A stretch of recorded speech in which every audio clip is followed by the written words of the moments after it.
చేసినందుకు నీకు వందనాలు యేసయ్యా. నాయన ఈ ప్రయాసలో నా తండ్రి భారం మోసేవాడు నీవై ఉన్నావు తండ్రి. ప్రతి ఆత్మని నా తండ్రి నీ సన్నిధిలోకి నడిపించమని అడుగుచున్నాము దేవానికి స్తోత్రములు తండ్రి. నాయన మేము కేకేస్తే కాదు కానీ తండ్రి ఆసక్తితో వచ్చే ఆత్మని రప్పించండి దేవానికి స్తోత్రములు తండ్రి. పరిశుద్ధాత్మ దేవుడా నా తండ్రి, ఇదిగో ఈ ఆరాధన మొదలుకొని నా తండ్రి ఆరాధన అయ్యేంత వరకు నీ కాపుదల మాకు ఇచ్చిన ఆయన చెప్పే ఒక్క ప్రతి మాటని కూడా నా తండ్రి హృదయాంసారంగా అంగీకరించడానికి, హృదయాన్ని నాయన తాకడానికి సహాయం చేసి మీరు మాతో మాట్లాడమని ఈ చిన్న ప్రార్థన నీ పాద సన్నిధి చేర్చుకోమని అడుగుతున్నాను తండ్రి. నామములో ప్రతిమాలుగా నేను ఇంత పెట్టుకుంటున్నాను తండ్రి. ఆమేన్. యేసే మన ప్రార్థనని జవాబిచ్చినందుకు స్తోత్రాలు తెలుస్తాం. ముందుగా దేవుని నామానికి మహిమ. ఇప్పుడు వచ్చిన మీ అందరికీ కూడా వందనాలు. మా ఆత్మీయ తండ్రి థామస్ ఎలీసా దినకరన్ గారికి హృదయపూర్వక వందనాలు.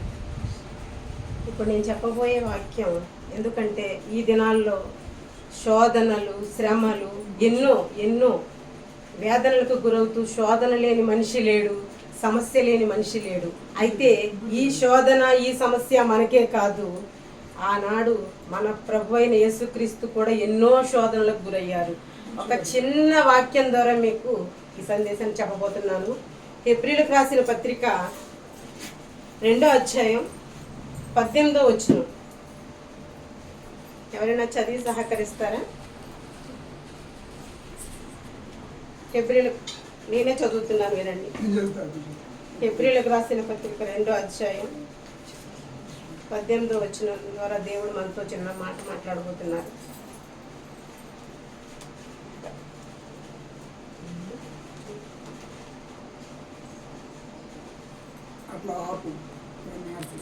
శోధింపబడి శ్రమ పొందిన కనుక శోధింపబడు వారికి 2:18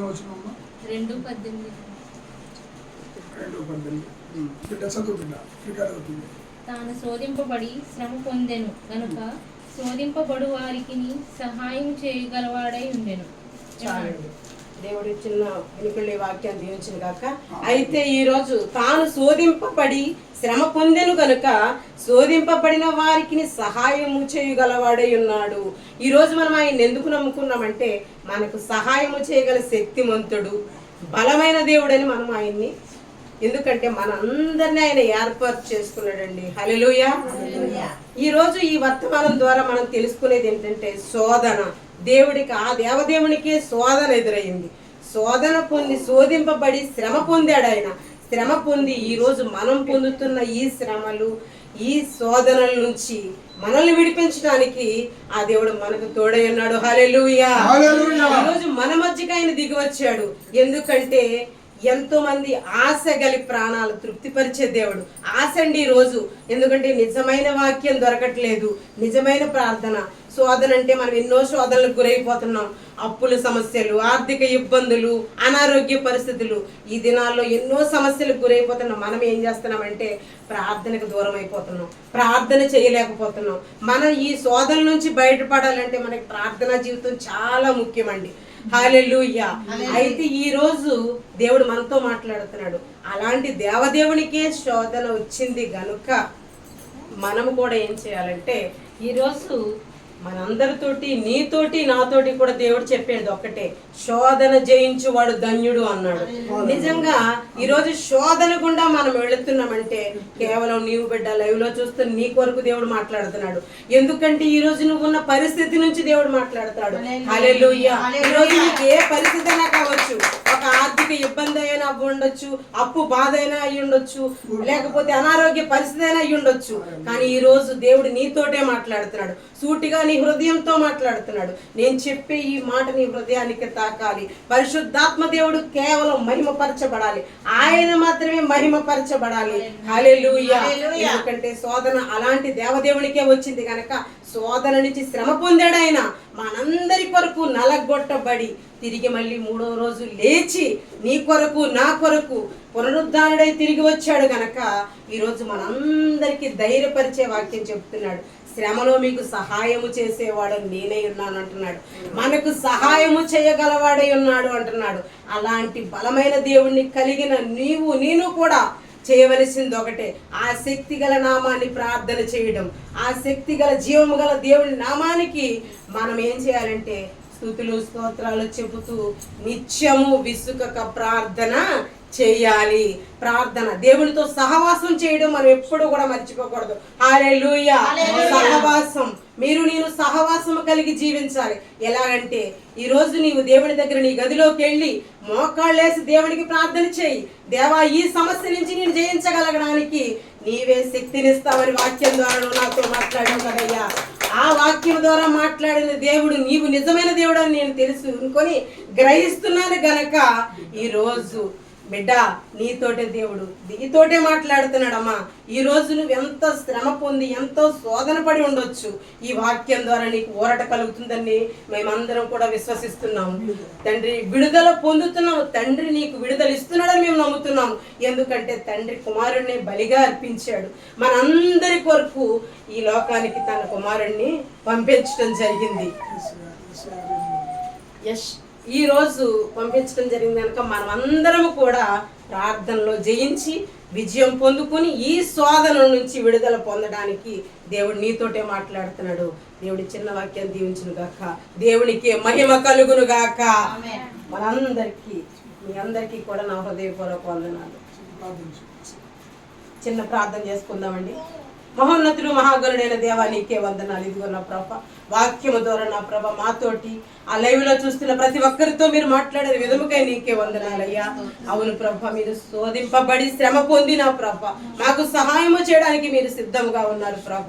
ఆ సహాయము పొందుకునే శక్తి మాకు కావాలి ప్రభ. ప్రార్థనా శక్తి మాకు కావాలి ప్రభ. నీతో సహవాస జీవితం మాకు కావాలి పరిశుద్ధాత్మ దేవ. అటువంటి సహవాస జీవితం నాకు మాకు అందరికీ కలగ చేయమని ఈ చిన్ని ప్రార్థనని పాసని చేర్చుకోమని నజరేయుడైన యేసు నామములో ప్రార్థన అడిగి వేడుకొనుచున్నాము తండ్రి. ఆమేన్. ఆమేన్. మా ఆత్మీయ నాయకుడైన ఎలీషా థామస్ గారికి హృదయపూర్వక వందనాలు. కల్పురాలు తీరినారని నన్ను దేవుడు ఈ రకంగా వాడుకుంటున్నందుకు వందనాలు. చేసే చిన్న వాక్యం చెప్పాలని ఆశపడుతున్నాను. కీర్తనలు 1వ కీర్తన ద్వారా చేసే మాట్లాడతాడు.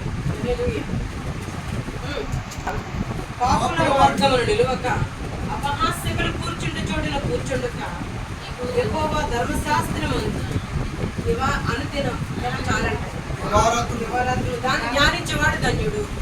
దుష్టుల ఆలోచన చెప్పని అడుగుక అంటే దుష్టుల ఆలోచన చెప్పు మనం ఎప్పుడు కూడా నిలవకూడదు. ఎందుకంటే మనం దేవుడి వైపు చూడాలి, దేవుడి మాటలు ఆలకించాలి తప్ప దుష్టత్వాన్ని మనం చూడకూడదు. అలాగే మనం దుష్టుల ఆలోచించేప్పుడు ఎప్పుడు కూడా నిలవకూడదండి. ఎందుకంటే దుష్టత్వం మనకు పనికిరాదు. మన క్రైస్తత్వం ముందు దుష్టత్వం నిలబడదు కూడా. ఎందుకంటే దుష్టుల ఆలోచించేప్పుడు మనం ఎప్పుడు ఉండకూడదు. అలాగే పాపుల మార్గం నడవకూడదు. పాపుల మార్గాన్ని మనం అస్సలు నడవకూడదండి. ఎందుకంటే పాపుల మార్గం నడిస్తే మన యేసయ్యకు మనం దూరంగా ఉంటాం కాబట్టి మనం పాపుల మార్గాన్ని ఎప్పుడు కూడా నడవకూడదు. ఎందుకంటే మనం యేసయ్య మార్గాన్నే నడవాలి, యేసయ్య మాటలే ఆలకించాలి, యేసయ్య బాటనే మనం అనుసరించాలండి. హల్లెలూయా. అలాగే అపహాసులు కూర్చున్న చోట మనం కూర్చుండకూడదు. అపహాసులు అంటే మనం చూసి హేళన చేసే వాళ్ళు ఎంతో మంది ఉంటారు. అలాంటప్పుడు మనకి అపహాసులు కూర్చున్న చోట మనం అసలు కూర్చోకూడదు. మన యేసయ్య దగ్గరే మనం కూర్చోవాలి. నీకు టైం దొరికినప్పుడల్లా కూడా యేసయ్యతోనే నువ్వు మాట్లాడాలి, యేసయ్యతోనే నువ్వు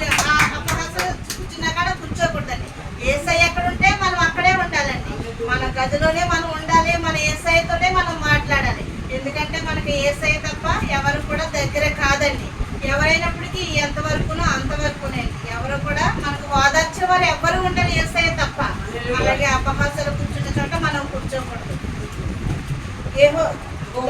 యెహోవా ధర్మశాస్త్రం దివారాత్రులు ధ్యానించేవాడు ధన్యుడు అన్నారండి. యెహోవా ధర్మశాస్త్రం అంటే మన బైబిల్ అండి.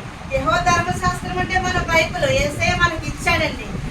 అలనాడు భక్తులకి బైబిల్ గ్రంథం లేదండి. ఈ భాగ్యం మనకి ఇచ్చారు యేసయ్య. అందుకని మనం దీని అందే జ్ఞానించాలి, దీని అందే ఆనందించాలండి. హల్లెలూయా.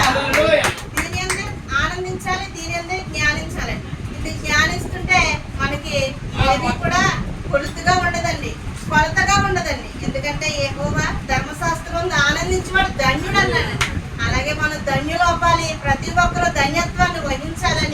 ఈ చిన్న వాక్యాన్ని దేవుడి వెనుకలో దీవించమని అడుగుచున్నాను. ఆమేన్. అయ్యా నీకు స్తోత్రములయ్యా.